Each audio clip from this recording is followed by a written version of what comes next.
परी का जैसा नाम था वैसे ही परी अपने मायके में परी थी, काफ़ी अमीर।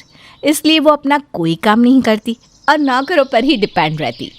ये कॉफ़ी लेकर क्यों आ गए? आज मेरा कॉफ़ी पीने का दिल नहीं कर रहा। आप मेरे लिए बनाना शेक लेकर आइए। और रामकली, मेरी ड्रेस तैयार रखो, मैं अभी शावर लेकर आ रही हूँ। परी अपने लिए एक पानी का ग्लास भी खुद नहीं उठाती थी। परी के घर के सभी नौकरों को परी की इस हरकतों पर बहुत गुस्सा आता और वे आपस में परी की चुगली भी किया करते। इसके माँ बाप ने इसका नाम परी क्या रख दिया? ये तो खुद को परी ही समझती है। आज कॉफ़ी नहीं, बनाना शेक पीने का मन कर रहा। मैंने इतनी मेहनत से कॉफ़ी जो बनाई उसका क्या करूँ? अरे चाय बनवाती तो मैं खुद भी पी लेता, लेकिन मैं कॉफ़ी तो पीता नहीं। न जाने कब इसका नखरे ख़त्म होंगे। अगर ऐसा ही रहा तो पता नहीं अपना घर कैसे बसाएगी। पता नहीं खुद को क्या समझती है। नहाना खुद को है, कपड़े खुद को पहनने हैं, पर ऑर्डर तो ऐसे झाड़ती है जैसे पता नहीं मैं नौकरानी नहीं हूँ, मैंने इसका कोई कर्ज ले रखा है। अरे अपना सारा काम छोड़कर इसके आगे पीछे लगी रहती हूँ, लेकिन अगर गलती से भी कोई गलती हो जाए तो इसके साथ इसके माता पिता भी मुझे इतनी सुनाती हैं। अरे इतना बड़ा घर और सिर्फ नौकर हम दो, ये नहीं कि अपनी बेटी के लिए एक और नौकर रख ले। अरे जो लड़की मायके में कुछ नहीं करती वो लड़की ससुराल में नौकरों से भी बदतर जिंदगी जीती है। क्या बड़ी महारानी बनी फिरती है ना। देखना तुम, ससुराल में नौकरों से भी बुरा हाल होगा इसका, और फिर पता चलेगा इसको कि ये अपने नौकरों के साथ कैसा बर्ताव करती है। दोनों नौकर आपस में चुगली कर रहे होते हैं कि तभी वहाँ पर परी आ जाती है। उनकी बात सुनकर उनसे कहती है, मेरी चुगली करना बंद करो तुम दोनों। इस चीज़ के पैसे मिलते हैं क्या? अगर मैंने माँ से तुम्हारी शिकायत लगा दी ना तो तुम्हारी इस महीने की तनख्वाह कट जाएगी, समझे? चलो अब मेरा बैग पकड़ो और मेरे पीछे चलो, मुझे कॉलेज जाना है। परी अपना बैग रामू काका के हाथ में थमा देती है। समय यूं ही बीतता है और देखते ही देखते परी का रिश्ता अतुल नाम के लड़की के साथ तय हो जाता है। पर परी अभी शादी नहीं करना चाहती थी, इसलिए वो शादी के लिए इनकार करने लगती है। अभी मेरे किसी भी दोस्त की शादी नहीं हुई, मुझे भी शादी नहीं करनी। मुझे तो अपने जैसे किसी राजकुमार का इंतजार है। अरे बेटा, अतुल किसी राजकुमार से कम भी नहीं है। अतुल की फैमिली एजुकेटेड है और बहुत जल्द अतुल की सरकारी नौकरी भी लगने वाली है।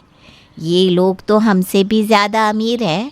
हमारे पास सिर्फ 2 नौकर हैं, पर उनके घर में बहुत सारे नौकर हैं। तो ज़िंदगी भर रानी की ज़िंदगी जिएगी बेटा।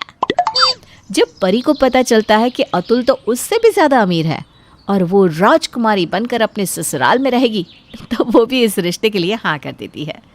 बहुत जल्द परी की शादी अतुल से हो जाती है।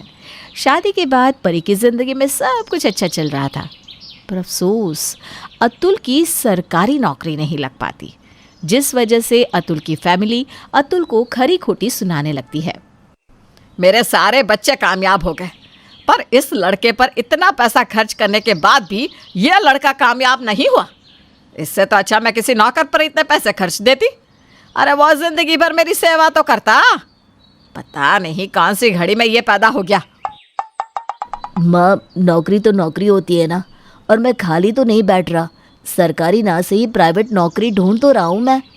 तो फिर ठीक है, जिस दिन तू महीने का 1 लाख कमाकर मेरे हाथों में देगा उस दिन आकर मुझसे बात करना। जब तक तू काम नहीं करेगा तब तक तेरा और तेरी बीवी का खर्चा मैं नहीं उठाने वाली। तुम दोनों पति पत्नी अपने बारे में खुद सोचो कि कैसे अपनी जिंदगी जियोगे।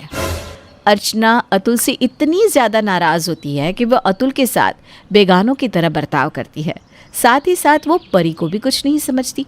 घर में इतने नौकर होने के बाद भी अर्चना सारा नौकरों वाला काम अपनी बहू परी से ही करवाती। बहू, घर में ज़्यादा लोग नहीं है, इसलिए मुझे ज़्यादा नौकर की ज़रूरत नहीं थी, तो मैंने कुछ नौकरों की छुट्टी कर दी है। इसलिए उनकी जगह अब से तू ही काम करेगी। जा, अब जाकर किचन संभाल और सबके लिए खाना बना। पर मुझे खाना तो बनाना आता ही नहीं। मैंने अपने मायके में कभी भी रसोई में कदम नहीं रखा। मम्मी जी, मैं खाना कैसे बनाऊंगी? नहीं आता तो सीख ले बहू। जो तूने अपने मायके में नहीं किया वो सब ससुराल में तो करना ही होगा। फूलमती, इसे घर के सारे काम सिखा देना, खाना बनाने से लेकर झाड़ू पोछा तक। अब से हर छोटे बड़े काम मेरी बहू परी ही करेगी। अर्चना अपनी बहू के साथ इतना बुरा बर्ताव करती है कि परी अपनी सास के सामने कुछ नहीं बोल पाती और फूलमती परी को घर के सारे काम सिखाती है।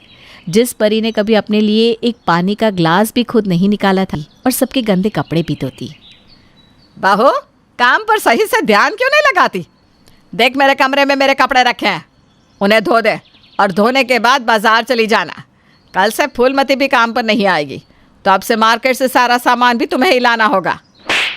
परी अपने सास के सामने कुछ नहीं बोल पाती और चुपचाप उसकी सारी बात मानती है। परी की हालत किसी नौकर से कम नहीं होती। ऐसे ही एक दिन परी बर्तन धो रही होती है और गलती से उसके कुछ कप टूट जाते हैं, जिस पर अर्चना परी को भला बुरा सुनाने लगती है। परी, बहुरानी, पति तो तुम्हारा काम करता नहीं और तुम हो कि आए दिन इस घर का नुकसान करती रहती हो। वो तो शुक्र मनाओ कि मैं तुम्हें 2 वक्त की रोटी भी खाने को देती हूँ। अगर तुम मेरी बहू ना होती ना, तो शायद मैं तुझे इस घर में रहने और खाने भी ना देती। अर्चना परी को भला बुरा सुनाई रही होती है कि तभी वहाँ अतुल आ जाता है और अपनी बीवी के साथ इतना बुरा बर्ताव होता देखकर बर्दाश्त नहीं कर पाता और अपनी माँ से कहता है, माँ, आप हमारे साथ ऐसा कैसे कर सकती हैं? मुझे तो यकीन ही नहीं होता कि आप मेरी माँ हैं। अरे एक सौतेली माँ भी अपने बच्चों के साथ ऐसा बर्ताव नहीं करती जैसा आप मेरे साथ और मेरी बीवी के साथ भेदभाव करती है। आप ऐसा इसलिए कर रहे हो क्योंकि मेरी सरकारी नौकरी नहीं लगी, पर अब मैं और मेरी बीवी आपके गुलाम बनकर नहीं रहेंगे। चलो परी, जब तुम्हें खुद नौकरों की तरह काम करना है तो दूसरों की नौकरी क्यों करना?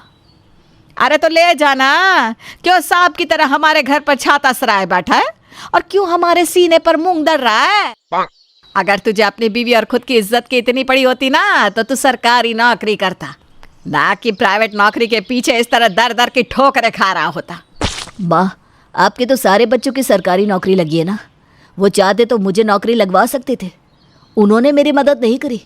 लेकिन कोई बात नहीं, मैं अपनी बीवी को और ऐसी हालत में नहीं देख सकता। 2 वक्त की रोटी ही सही, पर मैं अपनी बीवी को खुश रखूँगा। और परी के साथ अपना घर छोड़ देता है। घर छोड़ने के बाद परी और अतुल एक छोटे से किराए के घर में रहते हैं, जहां अतुल 20,000 की प्राइवेट नौकरी करता है, तो वहीं परी अकेले ही पूरा घर संभालती है। सही कहते हैं लोग, इंसान कितने ही ऐशो आराम में क्यों ना रहे, पर जब खुद पर आती है तो वो सब कुछ करना सीख ही जाता है।